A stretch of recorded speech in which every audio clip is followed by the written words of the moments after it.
விஷ்ணு பிரம்மா விஷ்ணு பிரம்மா எப்பா நீதிமன்ற கோர்ட்டில் கையெழுத்து வாங்கியிருக்கானாப்பா. இவன் சொத்து குவிப்பு சொத்து வழக்கறிஞர் உள்ளே ஏற்று தான். எதுக்கு உள்ள கையெழுத்து கோர்ட்டார் கையெழுத்து கொடுத்துருக்கீங்களா? நீதிமன்றம்னா என்னன்னு தெரியுமா? ஒரு இடத்த நடத்துறது, ஒரு இடத்துல விவசாயத்தை நடத்துறது, விவசாயத்தை அழிக்கக்கூடாது. 2ஆம் நம்பருக்காப்பா நீங்கள் எல்லாம் கையெழுத்து போட்டு கொடுத்துருக்கீங்க. பூரா மில்லு தொழிற்சாலை. ஒரு மனுஷனுக்கு என்ன வேணும், மாநிலத்தில் ஆணுக்கு பெண்ணுக்கு என்ன வேணும், அந்த கணக்கு போடுதாரு. கணக்கு போட்டோன்னு இப்போ அழிச்சிட்டான். ஏகப்பட்டதை அழிக்க. இப்போ இந்த பூரா குண்டு போடுதேன், பாம்பு போடுதுன்னு பூரா அங்கே பூரா இடத்த பூரா அழிக்கான். அழித்து இதில் வேறு மானிட பிறவியில் அவனே அழிக்கான். ஒவ்வொரு கிராம சிட்டியை குளோஸ் பண்ணுதான்.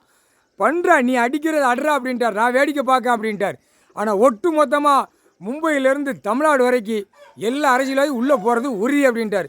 இங்கே அள்ளுன உடனே எல்லா நாட்டுக்காரனும் பயந்து அந்தந்த நாட்டுக்குள்ளே தான் இருப்பான். எல்லா விமானத்தடம், விமானம் போகிறது, விமானம் வர்றது, கப்பல் துறை போகிறது, கப்பல் வர்றது எல்லாமே பார்டர் அடைச்சிருவார். ஒன்று கூட அந்த தடமே வர விடாமல் அழிச்சிருவார். அழித்து ஒன்றும் வர விட மாட்டார். அந்தந்த நாட்டுக்குள்ளே உள்ளே கிடக்கணும். அந்தந்த நாட்டுக்குள்ளே விவசாயம் பண்ணிக்கோ, சாப்பிட்டுக்கோ. புரியுதா? உயிர் வாழ்றதுக்கு அதுதான். அதே மாதிரி உயிர் பலி அடித்து சாப்பிட்டேன்னா அந்தந்த வீட்டுகளில் என்கவுண்டரில் ஒன்று குளோஸ் பண்ணிடுவான்.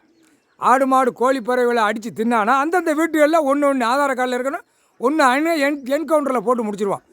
எப்படி அந்த உயிர் பலியை துடிக்க அடித்துட்டீங்க? எல்லாத்துக்குமே படைக்கார், ஒரே உயிராக படைக்கார். எல்லாத்துக்கும் பூமியில் சாப்பாடு உணவு கொடுக்காரு.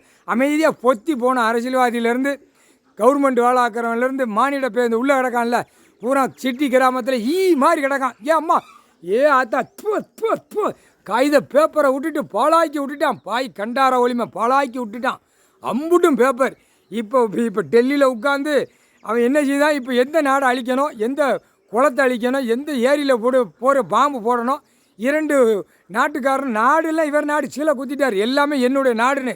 இப்போ இவனுங்களை குடுப்பில் சும்மா துவைச்சி விட்டு தொங்க விட்டு சும்மா நச்சிரம்ட்டார். இந்த பேரில் இந்த நீதிமன்ற கோர்ட்டில் பார்த்துக்கோப்பா என்னென்ன நடத்துதான், என்னென்ன செய்தான். பேப்பரை அடிச்சு விட்டு ஒவ்வொரு நாட்டுக்கு எப்படி விளையாடுதான், என்ன காரணம், இந்த காரணத்தை விளக்கத்தை கேட்டுக்கோப்பா. இராணுவம் உள்ளே வந்துடக்கூடாது, முப்படை வீரர்கள் உள்ளே வந்துடக்கூடாது. புரியுதா? தன் தரத்தில் வந்துடக்கூடாது. மிலிட்ரி உள்ளே வந்துடக்கூடாது. இது என்ன செய்கிறது? இப்படியே சண்டை ஓட்டு, இப்படியே அடக்கி அமுக்கி இவனுங்களுக்கு சண்டை வருவான், இப்படியே கிடங்கடான்னு விட்டுட்டான்.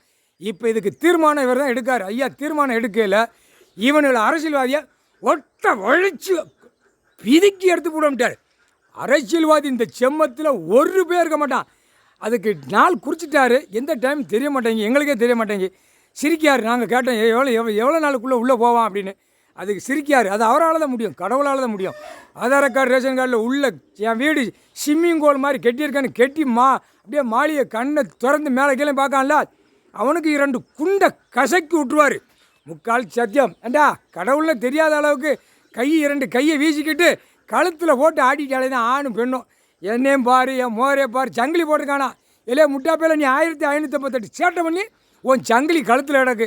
அந்த சங்கிலியோடு சேர்த்து கழுத்து 2 நரம்பை வெட்டி விட்டுருவார். முக்கால் சத்தியம். புரிஞ்சுக்கோங்கடா.